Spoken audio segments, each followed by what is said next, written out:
बीचमा चाहिँ अलिकति यो पेन्डेमिकको कारणले अथवा अहिलेसम्म हामीले गरेका एक्टिभिटिजमा रहेर मैले केही कुराहरू राख्ने प्रयास गर्छु। सबभन्दा पहिला नीतिगत रूपमा अध्यक्षले भने जस्तै हुन्, हाम्रो क्याम्पको अध्यक्षले भने जस्तै यी समस्याहरू छन्, यी समस्याहरूको समाधान गर्नुपर्छ। ती समस्याका समाधान नगरिकन अबको गन्तव्य, अबको बाटो त्यति सहज छ जस्तो मलाई लाग्दैन। चुनौतीहरू हिजोभन्दा आज बढी थपिएका छन्। हामीले यो बीचमा चाहिँ पेन्डेमिककै बेलामा पनि कतिपय विद्यार्थीहरू भिजा लिएर अनलाइनमा उनीहरू पढिरहेका थिए। कतिपयलाई कसरी लैजान सकिन्छ त, यी विद्यार्थीहरूलाई पाइलट प्रोजेक्टको रूपमा कसरी लैजान सकिन्छ भनेर विभिन्न स्टेट गभर्मेन्टहरूसित हामीले कुरा गरिरहेका थियौँ। र पछिल्लो समयमा बोर्डर खुलिसकेपछि यसलाई चाहिँ प्रायोरिटी बेसमा कसरी लैजान सकिन्छ भनेर पनि हामीले हेऱ्यौँ र बारम्बार अस्ट्रेलियन एम्बेसी नेपालमा हामीले कुरा पनि गऱ्यौँ। र यो बिचको ठुलो कन्फ्युजन थियो। विद्यार्थीहरूको कतिपयको भिजा सकिएको परिस्थिति थियो, कतिपयको 2 महिना 3 महिना बाँकी थियो, कतिपयका थर्ड सेमिस्टरका कोर्सहरू नेपालमा सकिएका थिए। यसलाई कसरी चाहिँ एड्रेस गर्न सकिन्छ भनेर हामीले अस्ट्रेलियन एम्बेसी नेपालमा रहेर हामीले पहलकदमी गऱ्यौँ। र पहलकदमी पश्चात चाहिँ Australian embassy Nepal, Australian high commission New Delhi, Nepalese ambassador Canberra र department of education and training चाहिँ क्यानबेरामा बसेर एउटा र हामी चाहिँ व्यवसायको बिचमा एउटा खालको चाहिँ एउटा अहिलेसम्म उनीहरूले सोच के छ र कसरी विद्यार्थीलाई सहज रूपमा अस्ट्रेलिया लैजान सकिन्छ, तिनका क्रेडिटहरूलाई कसरी चाहिँ एउटा इभ्यालुएट गर्न सकिन्छ, भिजा सकिएर बिचमा रहेका विद्यार्थीलाई कसरी गर्न सकिन्छ भने एउटा पहलकदमी भयो र त्यसको एउटा एड्रेस पनि भइसकेको आज परिस्थिति हो। पछिल्लो समय डिसेम्बर 1बाट विद्यार्थीहरू जान सकिन्छ भनेर जुन एनाउन्समेन्ट भयो, त्यसपछि केही फेरि फर्दर 15 दिनको लागि त्यो पोस्टपोन भएर डिसेम्बर 15 देखि विद्यार्थीहरू चाहिँ अस्ट्रेलियामा केही स्टेटहरूमा चाहिँ सहज ढङ्गले विद्यार्थीहरू जान थालेको चाहिँ आजको परिस्थिति हो। करिबन यो बीचमा चाहिँ अस्ट्रेलिया भिजा ग्रान्ट भएर बसेका विद्यार्थी 4200को हाराहारीमा थिए।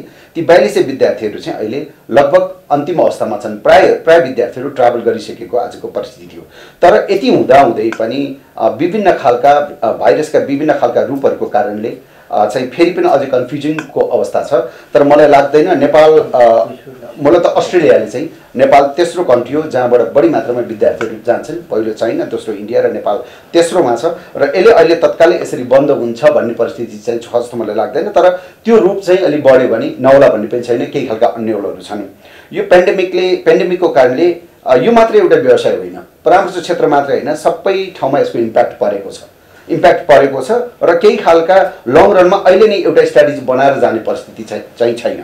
हामी एकदम उत्साहित भएर एउटा फरक ढङ्गले अब यसरी जानुपर्छ, अब खुल्यो भन्ने चाहिँ होइन। तर एउटा चाहिँ राम्रो एउटा उज्यालो बाटो चाहिँ देखिएको छ। त्यसो हुँदाखेरि अब व्यवसायलाई कुनै न कुनै हिसाबले चाहिँ अगाडि बढाउनु पर्नेछ। न्युजिल्यान्ड र जापान बाहेक प्राय सबै देशहरू आजको खुलेको परिस्थिति पनि हो। च्यालेन्जहरू छन्। अघि अध्यक्षले भने जस्तै पहिला हामी यो विदेशी लगानीसित सम्बन्धित रहेर मलाई लाग्छ फरकदारले यसमा राम्रोसित आफ्नो प्रयास पनि गरेको थियो र यो व्यवसायलाई परेको मर्कामा सँगसँगै हिँडेको पनि थियो। त्यो बेलामा ती कुराहरू त छन्, तर सँगसँगै चाहिँ अहिले पछिल्लो समयमा जब धेरै कुराहरू डिजिटल प्लेटफर्ममा गइसकेपछि यो 2019 को यो पेन्डेमिक यो पछि चाहिँ धेरै समस्याहरू चाहिँ डाइरेक्टली र इन्डाइरेक्टली हाम्रा थ्रेड्सहरू चाहिँ यसमा आएका छन्। ती भनेको मूलतः अनलाइन पोर्टलकै कुराहरू हुन्। त्यसको समस्या समाधान गर्नको निम्ति अब हामीले राज्यलाई ढकढक्याउँदा यी कुराहरूलाई पनि थप गरेर जानुपर्ने आजको परिस्थिति हो।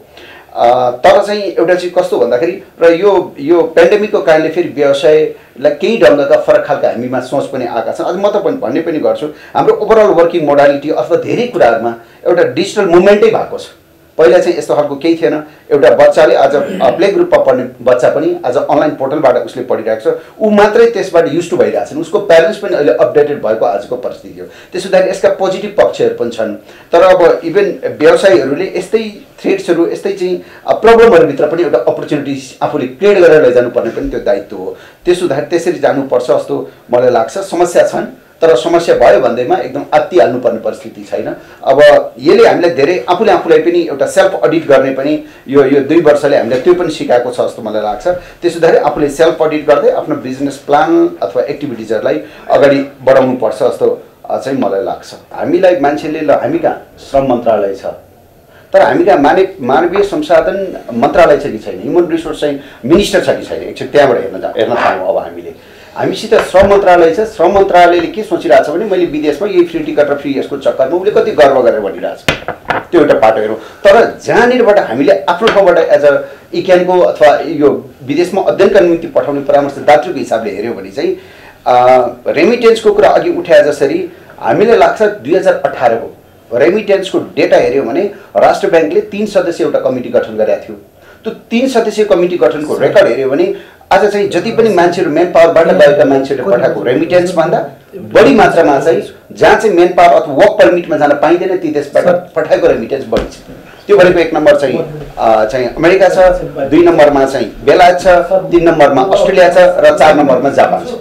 यी देशहरू भनेको यी देशहरूमा नेपालबाट सबैभन्दा बढी विद्यार्थीहरू अध्ययनका निम्ति जान्छ है। हामी के कुरामा गर्व गर्ने भन्ने कुरा पहिलो कुरा मैले यहाँबाट स्टार्ट गर्न चाहेँ।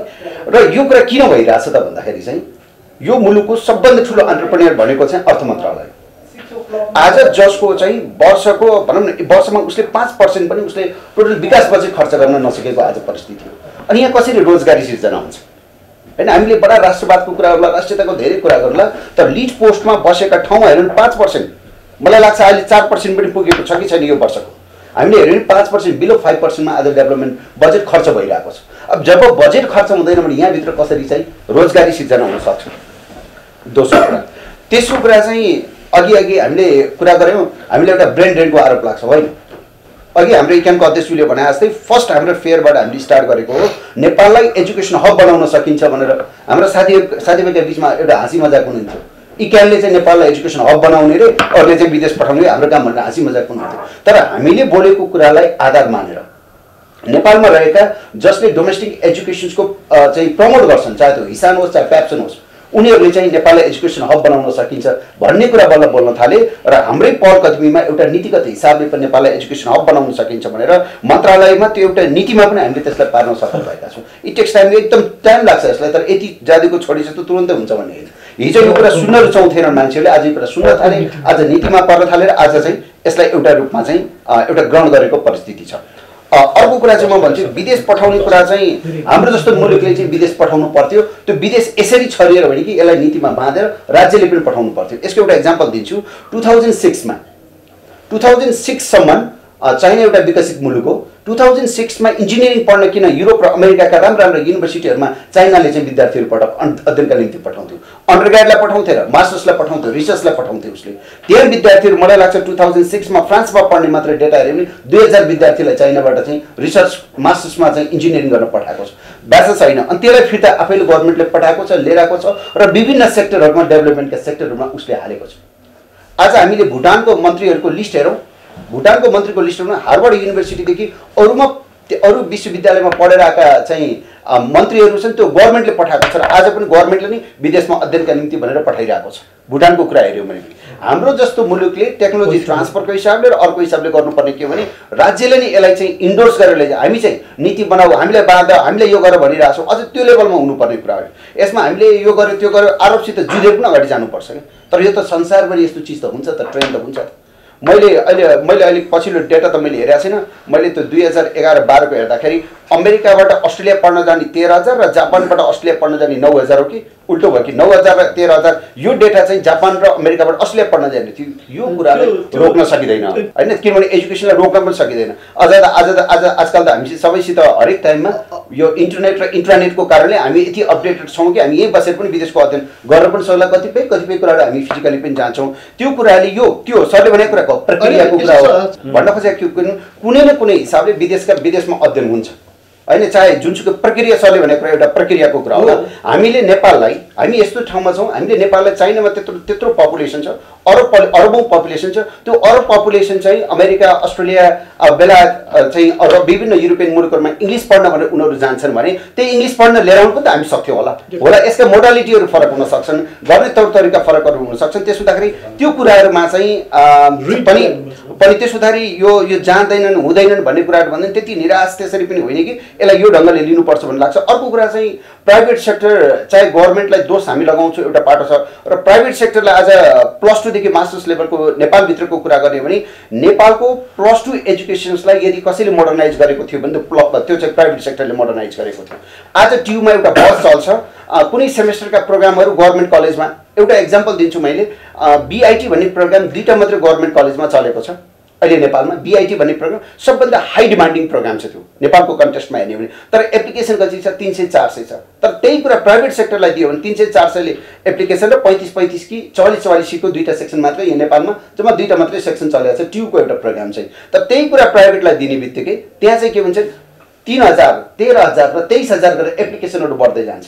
त्यसो हुँदाखेरि भित्र राख्ने अघि अध्यक्षले भने जस्तो 46 सालमा पनि त्यही मान्छे शिक्षाविद छ, 62-63 मा त्यही मान्छे छ। समय परिवर्तन भइसक्यो तर शिक्षाविदहरू एउटै छ र उनीहरूले लिएर आएको पोलिसी जब फेल खाइरहेछ भने त्यही कुरालाई हामी किन कन्टिन्यू त्यही मान्छेहरूको आधारमा चलिरहेको छौँ? त्यसो हुँदा मूलतः लिडरसिप हो हैन। जुनसुकै मुलुकमा राज्यको भनौँ न नेतृत्व चाहिँ राम्रो भएन भने हामी जतिसुकै वकालत गरे पनि होला एउटा इक्जाम्पल हुन सकौँला।